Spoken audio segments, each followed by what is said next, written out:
Всім привіт! Мене звати Алекс, ваш штучно створений гід від компанії UnitSoft. Сьогодні я представляю інструмент прогнозування попиту в нашій новій системі WebSCM. Презентація обіцяє бути захоплюючою. Прогнозування попиту за допомогою штучного інтелекту. Як це працює? Приготуйтеся до зльоту. Ми вирушаємо в майбутнє бізнесу. Привіт, Алексе. І привіт глядачам. Мене звуть Макс. Я зацікавлений в удосконаленні бізнес-процесів прогнозування продажів і готовий заглибитися в тонкощі вашого інноваційного підходу. Тож, Алексе, не змушуй глядачів чекати. Чому прогнозування попиту так важливо для бізнесу? Максе, розуміння попиту – це суперсила для будь-якого бізнесу. Точні прогнози означають оптимізацію рівня запасів, відсутність дефіциту чи надлишку продукції, меншу кількість змін у виробничих планах і навіть кращу оптимізацію маркетингових інструментів. Це як магічна кришталева куля. Зрозуміло, це здається цінним інструментом для будь-якого бізнесу, який продає товари. Саме так, Максе. Особливо для тих, хто займається продажем споживчих товарів, фармацевтичних препаратів або інших продуктів з нерівномірним попитом. Наша система на основі штучного інтелекту зазирає в майбутнє і прогнозує попит з високою точністю, забезпечуючи значну конкурентну перевагу. Звучить заманливо. Давайте заглибимося в це інноваційне рішення та дослідимо його практичність для бізнесу, який прагне підвищити ефективність. Далі, давайте заглибимося в аналіз прогнозів і зрозуміємо, які критичні вхідні дані лежать в його основі. Розділ 2 дасть нам загальне розуміння того, як формуються прогнози у WebSCM. Увійшовши в додаток, ви потрапляєте на панель аналізу даних. Тут відображаються фактичні та прогнозовані продажі, а також різні фактори впливу, такі як маркетинг, реклама, KPI. Цей розділ дозволяє проаналізувати структуру продажів, вплив різних факторів та оцінити точність прогнозу як в цілому по компанії, так і для окремих продуктів, брендів чи категорій.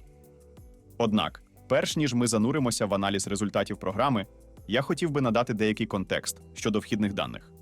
Сьогодні ми розглянемо приклад щомісячного прогнозування однієї компанії на основі історії продажів за останні 5 років, а також даних про маркетингові кампанії та телевізійну рекламу продукції. Прогнозні розрахунки були проведені з 12-місячним горизонтом.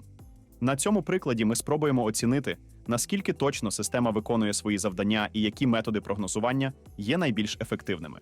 Коли ви говорите про прогнозні розрахунки, ви маєте на увазі штучний інтелект чи використовуються якісь математичні моделі?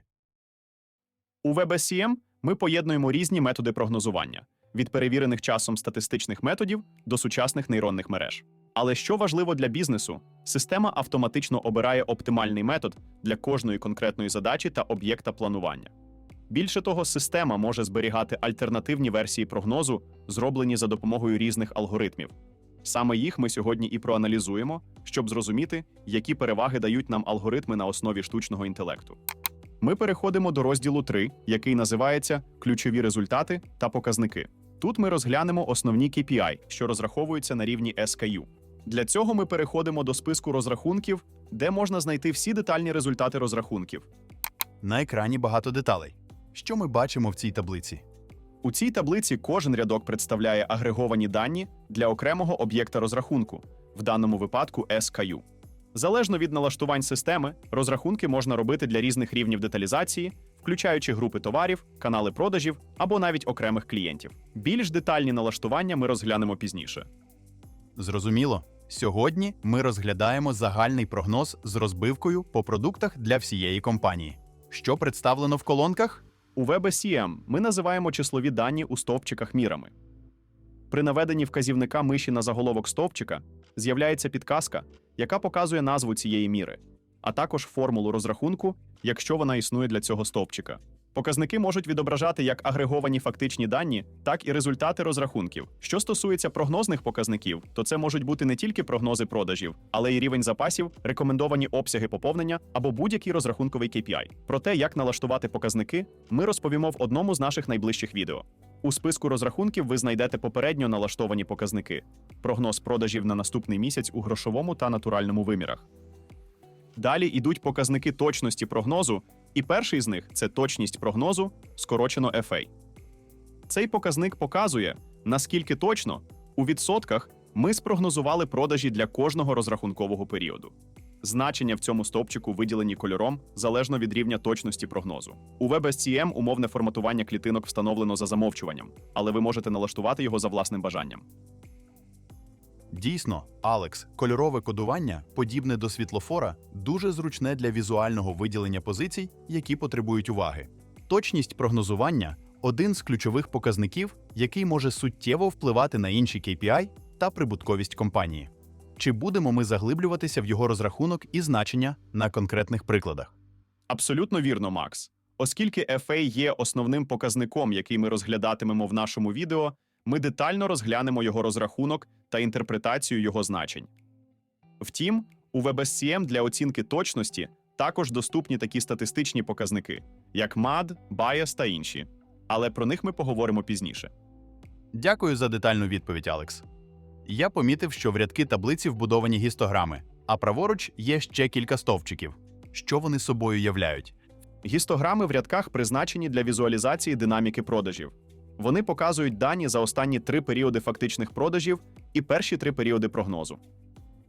Додаткові стовпчики праворуч містять абсолютні значення продажів для фактичних і прогнозних періодів, а також зміну обсягу у відсотках відносно попереднього періоду. Кольорова індикація також допомагає виділити періоди з більш-менш значними змінами попиту.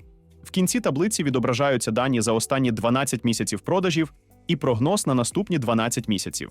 Все виглядає дуже детально та інформативно. Але ж ми планували більш ніж на 3 місяці вперед, так?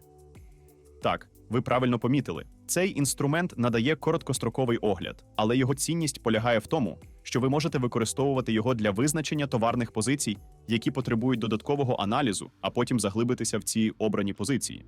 Наприклад, ви можете відсортувати дані за зменшенням точності прогнозу або за прогнозованими обсягами продажів на найближчі місяці, а потім провести детальний аналіз цих позицій. Згоден з вами, Алекс.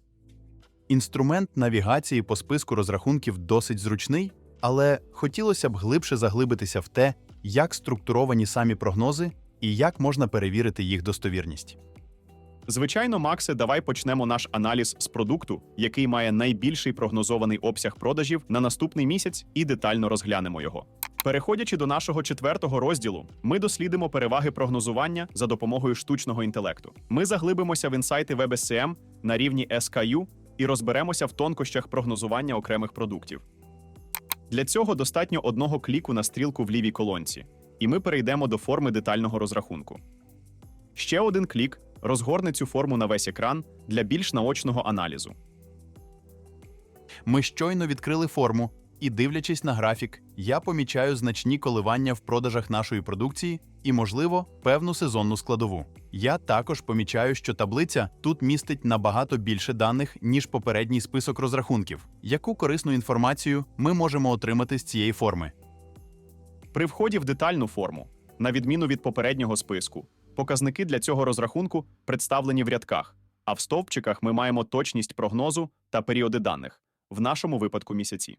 Тут ми побачимо прогнози, згенеровані алгоритмом на основі штучного інтелекту, а також прості прогнози, розраховані за допомогою традиційних алгоритмів прогнозування, таких як ковзаюче середнє та авторегресія. Чи не могли б ви уточнити, які вихідні дані використовуються в цих алгоритмах? Звичайно, давайте заглибимося у вхідні дані та результати роботи системи. Спочатку про вхідні дані, історію продажів. Це фактичні продажі, які завантажуються із зовнішньої системи. Перевизначення продажів – це скориговані продажі, які використовуються, якщо потрібно змінити вихідні дані перед прогнозуванням. Чому може знадобитися таке коригування? Програмне забезпечення може автоматично визначати аномальні періоди, однак можуть знадобитися ручні коригування, якщо є інформація про конкретні події, які впливають на продажі і які не можуть бути враховані алгоритмами. Наприклад, якщо відбулася велика угода, яка не повториться в майбутньому, або якщо були приховані аномалії, які алгоритми пропустили. Також ручне коригування може бути корисним для створення прогнозу на основі альтернативних даних. Наприклад, якщо ми бачимо падіння продажів через зупинку виробництва, ми можемо взяти середній показник продажів за кілька попередніх місяців і використати його для заповнення клітинок з нульовими продажами за цей період. Тобто у нас є повна історія продажів, і ми можемо вносити свої корективи, якщо це необхідно? Саме так. У підсумковому рядку продажів відображається обсяг продажів з урахуванням зроблених коригувань. Ці дані використовуються в WebSCM для прогнозування та оцінки точності прогнозу. Зверніть увагу, що позначка у першому стовпчику вказує на те, що дані для цього показника також представлені на гістограмі. Це сіра лінія на графіку. Таким чином, за допомогою прапорців, ми можемо керувати даними на діаграмі. Це дуже зручно. Саме так. Продовжимо досліджувати вхідні дані. Відобразимо на графіку міру Exclude Periods. Ця міра використовується для навчання штучного інтелекту і вказує на періоди, коли діяли значні непередбачувані фактори. Вона також інформує систему про те, що такі події не плануються в майбутньому. Чи допомагає це підвищити точність прогнозів? Так, а також дозволяє оцінити, наскільки сильно ці фактори впливають на зміну продажів.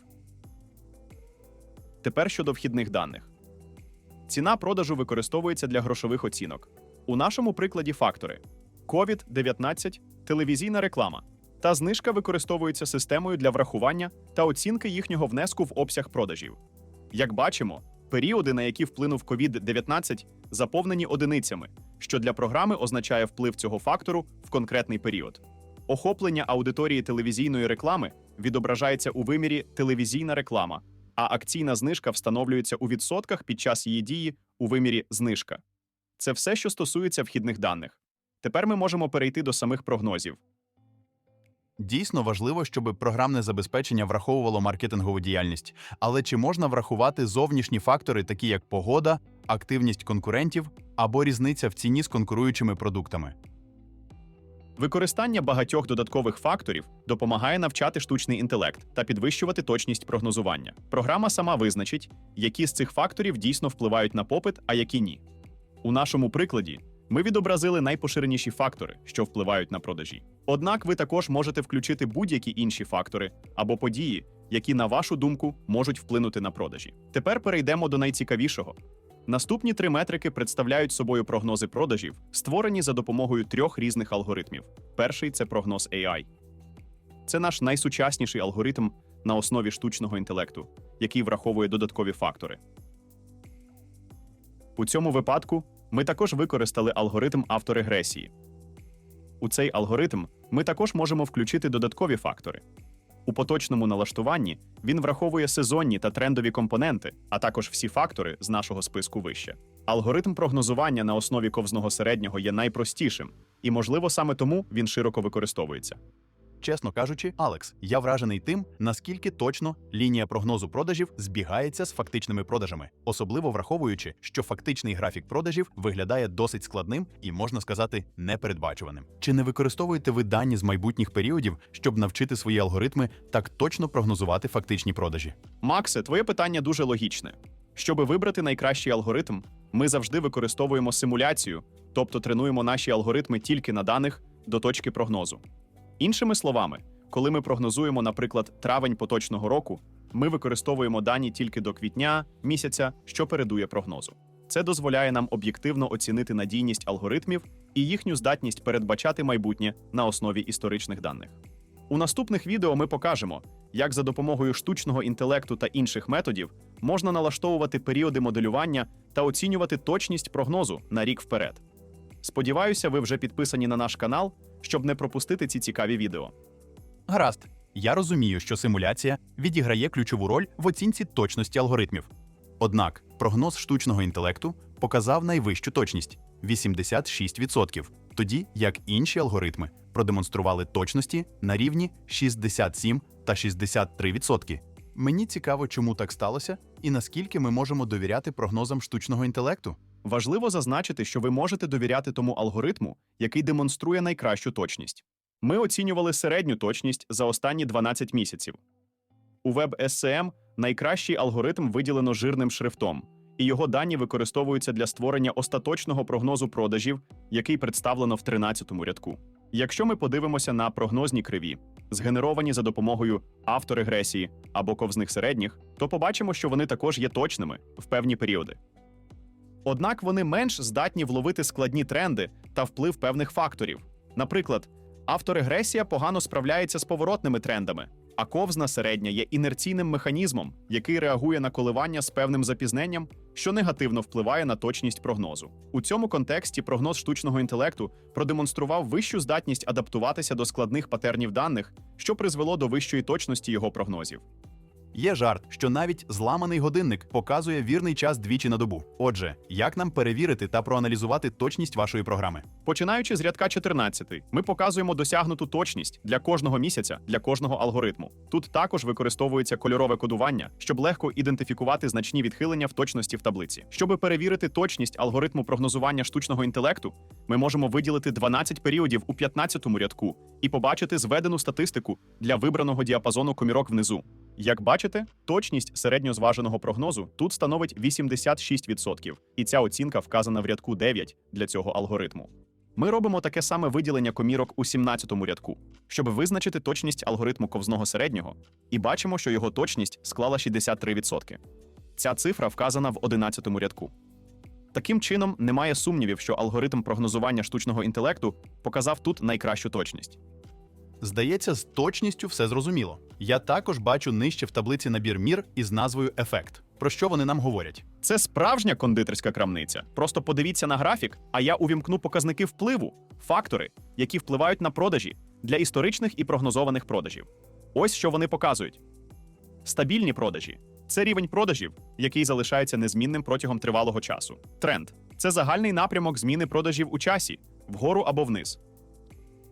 Сезонний ефект – це регулярні зміни в продажах, пов'язані з сезоном або іншими циклічними факторами. Телевізійне просування – цей ефект відображає вплив телевізійної реклами на продажі. Знижка – цей ефект показує, як знижки впливають на обсяг продажів. COVID-19 – відображає вплив пандемії COVID-19 на продажі. Винятки – це фактори, визначені користувачем як винятки, які можуть вплинути на продажі.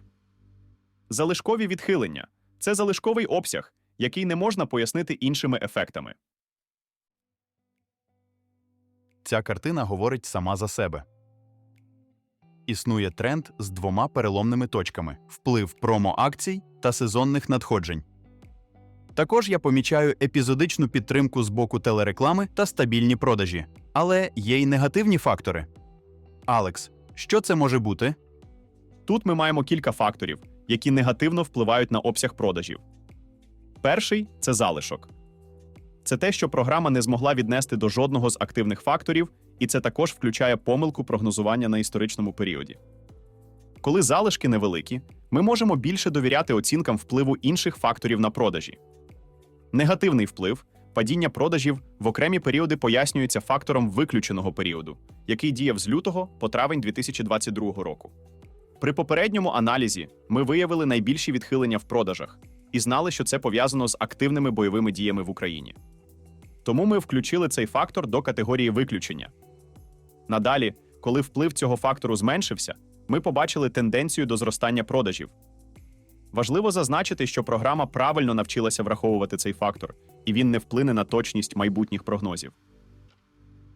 Так, Алекс, іноді доводиться брати до уваги такі трагічні події, як військові дії та їхній вплив на продажі. Мені здається, що здатність адаптуватися до різних ситуацій і давати точні прогнози дозволить замінити аналітика в разі обмежених ресурсів або його відсутності. Але, здається, штучний інтелект в WebSCM успішно справляється з цим завданням. Ми постійно вдосконалюємо наш продукт, впроваджуючи інтелектуальні технології та інші інструменти. Однак точність прогнозів залежить від врахування всіх факторів і правильного моделювання поведінки клієнтів і продуктів. Ваша компанія може мати характеристики, які не завжди відображаються в історичних даних. Експерти або менеджери, знайомі з вашим бізнесом, можуть допомогти покращити прогнози. Іноді історичні дані недостатньо інформативні, і вам доводиться планувати події, які раніше не відбувалися. Якщо ви впроваджуєте нові продукти або змінюєте асортимент, це також впливає на прогноз. Наш продукт пропонує кілька способів коригування прогнозу. Ви можете встановити цільові плани продажів, заповнивши клітинки в рядку Forecast Override. При цьому ми не тільки змінюємо цільовий прогноз продажів, але й зберігаємо розрахований системою прогноз. Ви можете побачити, як змінюється крива прогнозу після таких коригувань. Дійсно, це чудова функція. Цей інструмент також підходить для розробки планів для вашої торгової команди, чи не так? Саме так. У WebSCM ви можете встановлювати плани для відділу продажів або навіть створювати фінансові плани.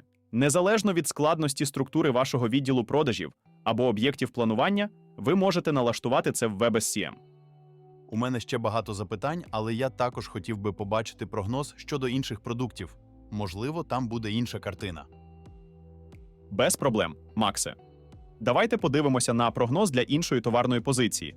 Для цього я перейду до списку розрахунків і виберу наступний продукт для аналізу.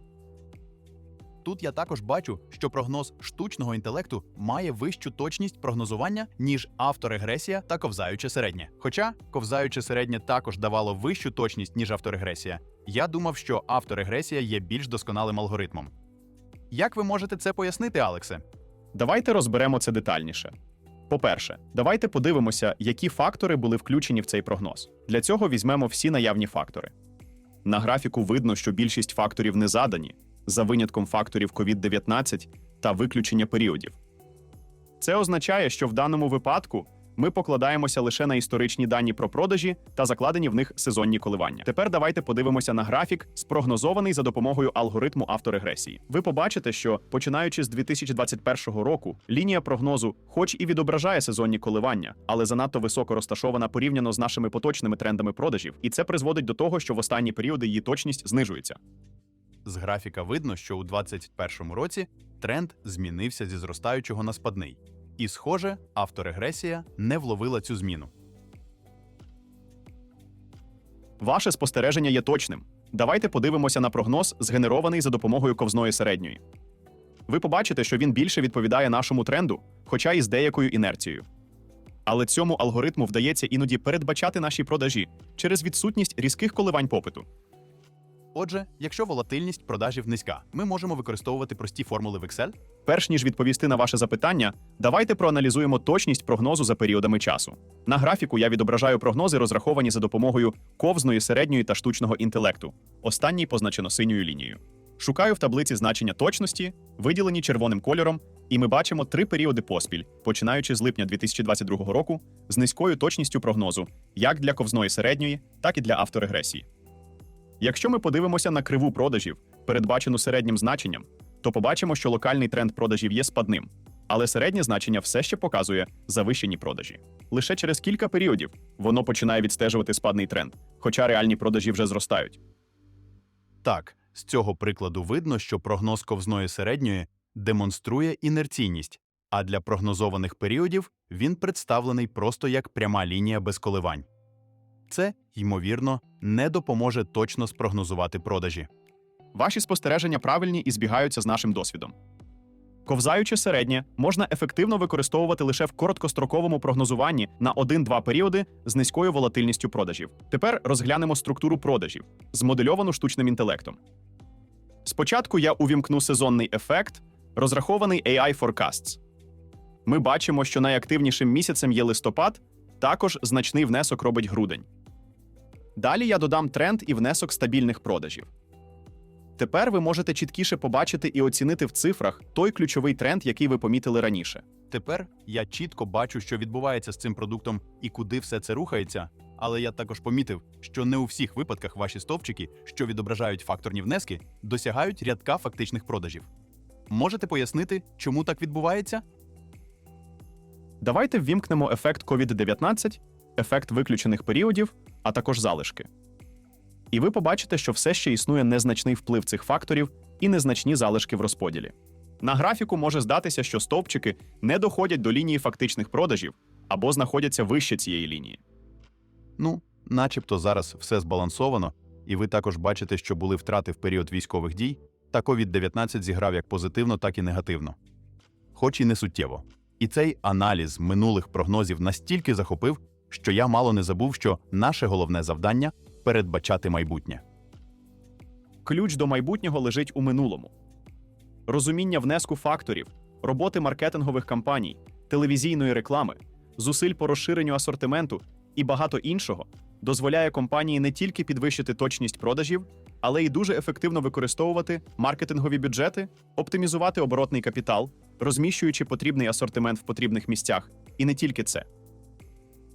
Ви щойно змінили мою думку про ефективне прогнозування за допомогою простих алгоритмів і електронних таблиць, таких як Excel. Я зрозумів, що розуміння драйверів попиту та можливість відстежувати їхній вплив протягом всієї історії продажів є одним з найважливіших інструментів для будь-якого FMCG бізнесу.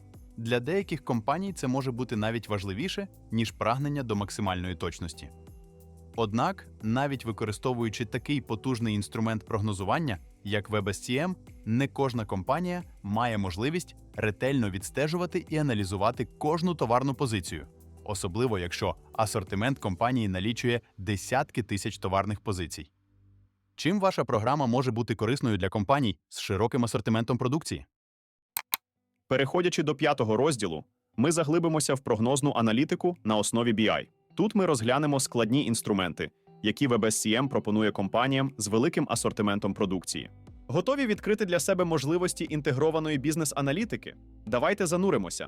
Ви абсолютно праві, Максе. Для ефективного управління широким спектром продуктів необхідні спеціалізовані BI-інструменти. І система, яку ми розробили, дійсно унікальна в цьому плані. Всі наші BI-інструменти легко інтегруються з інструментами прогнозування, планування продажів, управління запасами та планування виробництва. Це означає, що все, що ви бачите в аналітичній панелі та інструменті зведених даних, є даними в режимі реального часу. Це дозволяє вам легко зануритися в деталі, переглянути вихідні дані і швидко повернутися до загального аналізу KPI. Наша зведена таблиця дійсно виділяється серед подібних інструментів. Вона не тільки візуалізує дані, але й надає можливість коригувати плани безпосередньо на рівні групи за допомогою автоматичної декомпозиції. Ми розглянемо ці функції більш детально пізніше. А зараз давайте продовжимо наше знайомство з інформаційною панелю інтерактивного аналізу. Я натисну на відповідну іконку, і ми зануримося в аналіз даних.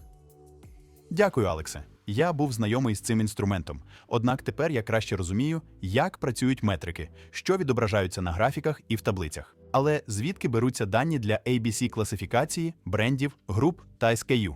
Чи вони завантажуються із зовнішньої системи?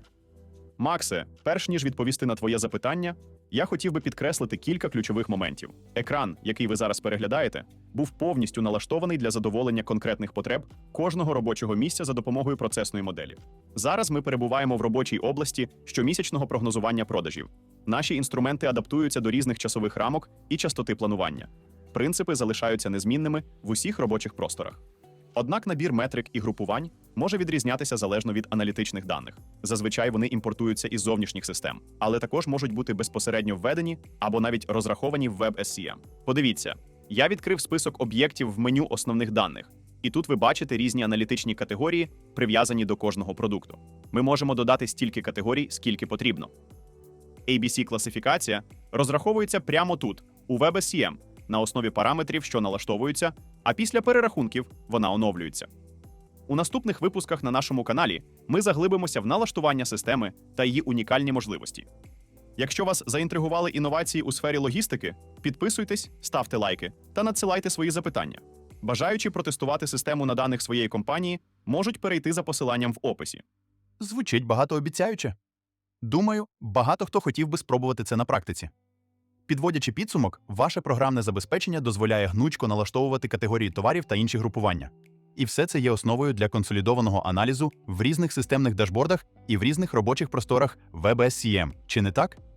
Так, Максе, але важливо зазначити, що ми групуємо інформацію не лише за товарами, а й за учасниками ланцюга постачання, яких ми називаємо суб'єктами.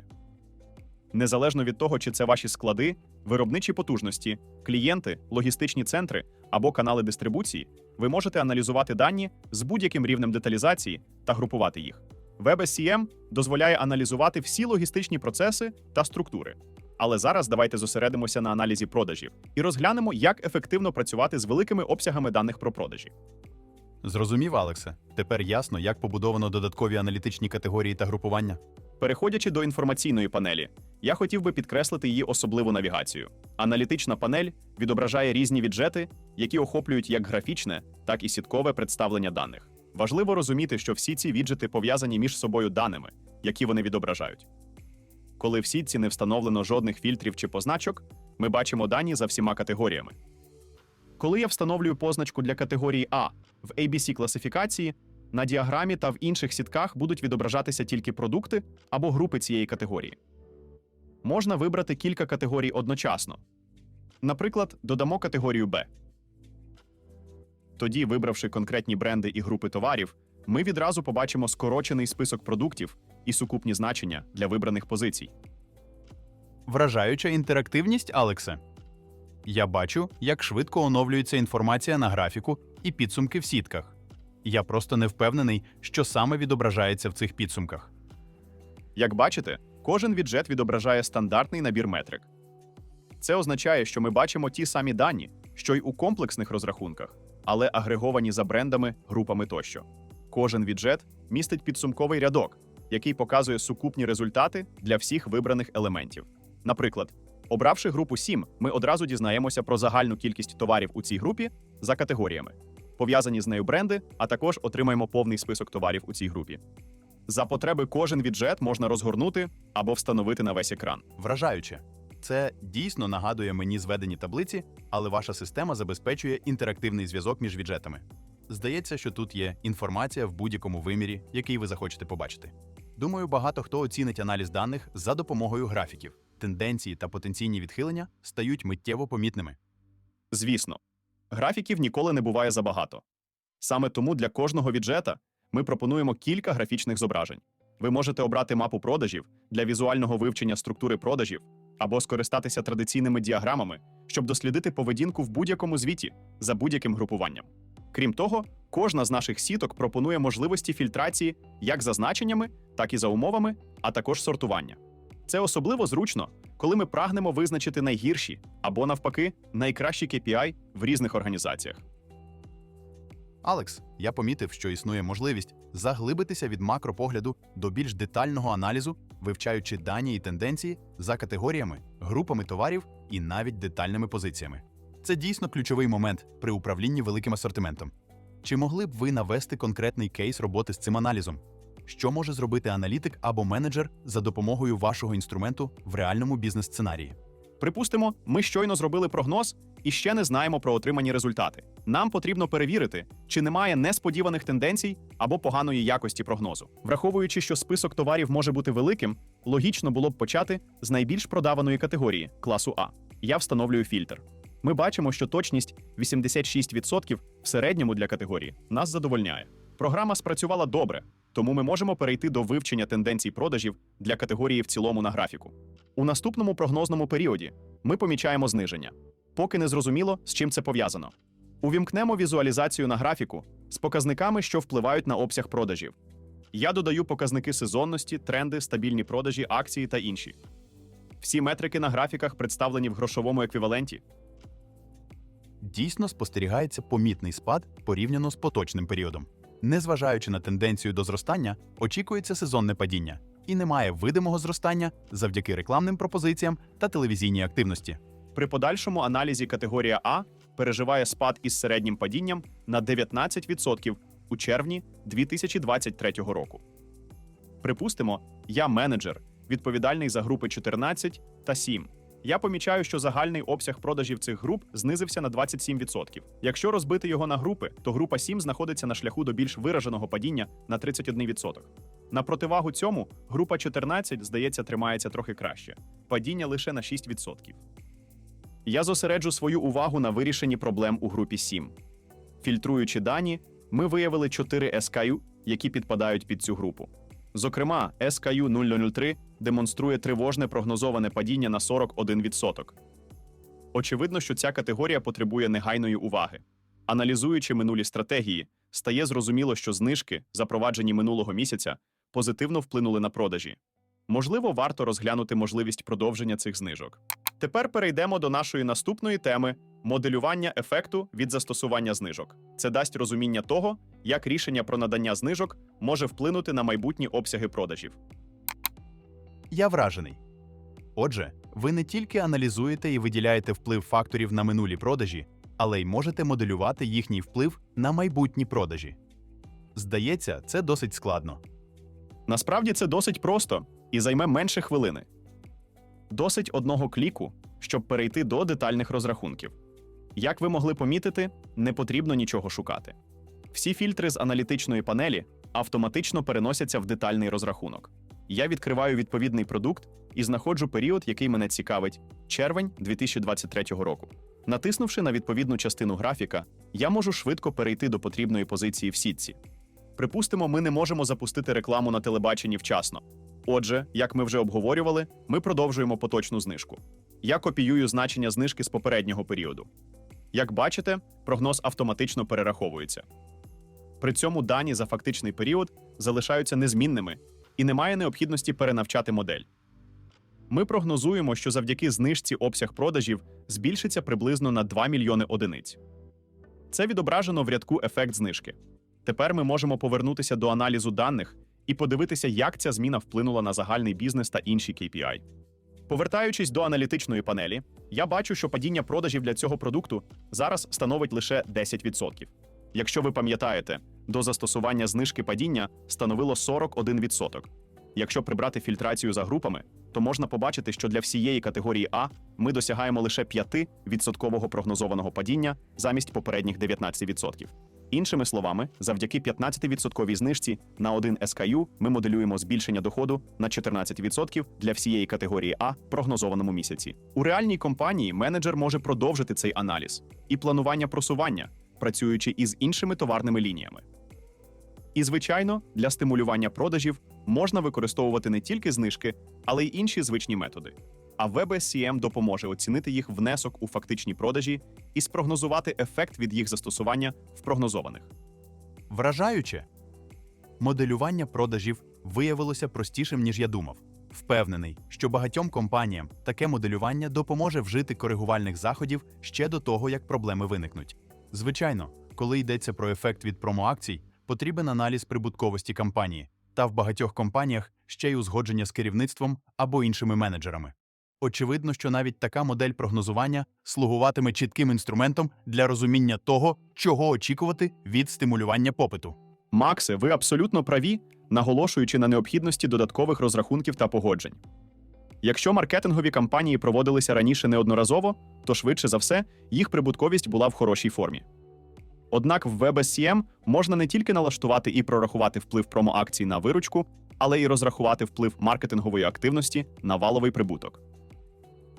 Хочу підкреслити, що моделювання впливу знижок на продажі – це лише один з багатьох можливих сценаріїв роботи з даними.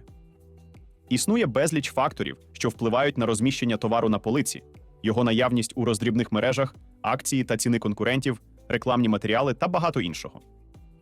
Все це можна моделювати і планувати в WebSCM.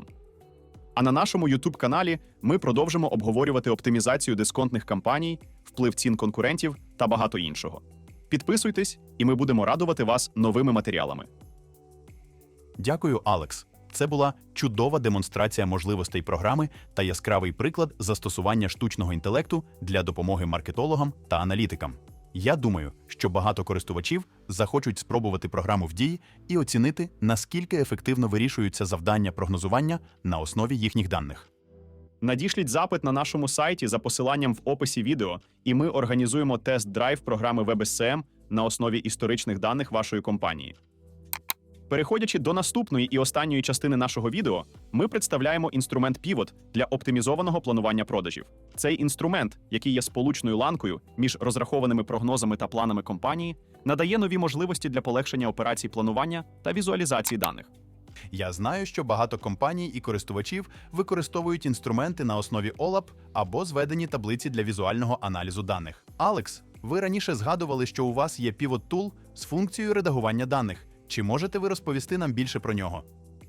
Твоя правда, Максе. А для тих, хто додивився наше відео до цього моменту, залишайтеся з нами, далі буде ексклюзивний контент. Тисніть лайк, і ми продовжимо.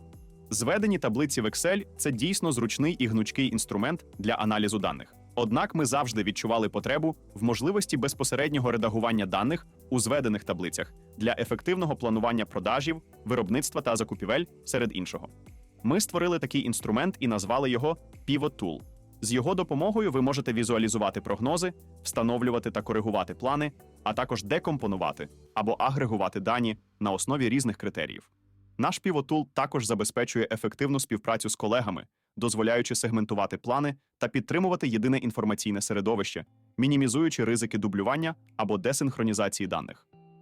Багато компаній мають процеси, структуровані як планування продажів та операцій або інтегроване бізнес-планування. Чи був ваш Pivot Tool розроблений для автоматизації цих процесів? Максе, ти зачепив дуже важливу тему. Наш Pivot Tool – це не просто інструмент. це центральний компонент для налаштування візуалізації та управління даними в процесі планування. Для базових завдань він стає незамінним союзником. Однак, коли ми говоримо про бізнес-гігантів з їх складними структурами планування, нам потрібно щось більш потужне. Саме тут у гру вступає наш інструмент процесної моделі. Він не просто об'єднує плани користувачів з автоматичними розрахунками. Він пов'язує весь потік даних від автоматизованих перевірок до інтеграції із зовнішніми системами. З ним ви можете не лише аналізувати, але й діяти, розподіляючи завдання по всій команді. Ми заглибимося в його можливості в одному з наших наступних відео. Але сьогодні давайте розглянемо реальний приклад, як менеджер з асортименту формує плани продажів на найближчі 3 місяці. Чудово, Алексе. Підготовка планів продажів – завдання, з яким стикаються багато компаній. Але, як кажуть, краще побачити, ніж повірити. Будь ласка, покажіть нам на прикладі. Наразі зведений інструмент відображає дані для всієї компанії. Давайте повернемося до аналітичної панелі. Знову виберемо 7 та 14 групи продуктів. Раніше ми встановили, що ці групи продуктів є моєю зоною відповідальності. У попередньому прикладі нам вдалося компенсувати падіння продажів у червні завдяки маркетинговим кампаніям. На графіку видно, що продажі в липні також піддаються значному падінню. Згадаймо липневу суму – трохи менше 29 мільйонів. Припустимо, ми отримуємо завдання від нашого керівника знайти способи компенсувати сезонне падіння в цьому місяці і досягти хоча б 35 мільйонів. Крім того, ми прагнемо оптимізувати асортимент, зменшивши кількість товарних позицій в обігу. У той же час, у нас є домовленість з постачальником про збільшення продажів його асортименту щонайменше вдвічі. Щоб виконати це завдання, ми натискаємо на інструмент Pivot Tool. І як бачите, асортимент товарів і суми, що відображаються на екрані, змінилися і тепер відповідають тим, що були обрані на аналітичній панелі. Вибір, встановлений на інформаційній панелі аналізу, також застосовується до даних, що відображаються в інструменті зведених таблиць. Мені подобається такий підхід. Інструмент зведених даних тепер функціонує як ще одна аналітична перспектива для перегляду вибраних даних з аналітичної панелі. Подібний підхід ми спостерігали раніше з детальними даними. Так, ми працюємо з одним набором даних, але наша перспектива динамічна, адже вона базується на тій самій зведеній таблиці. Ми можемо додати групування за групами товарів, перенести аналітику в стовпці або навіть прибрати непотрібні виміри.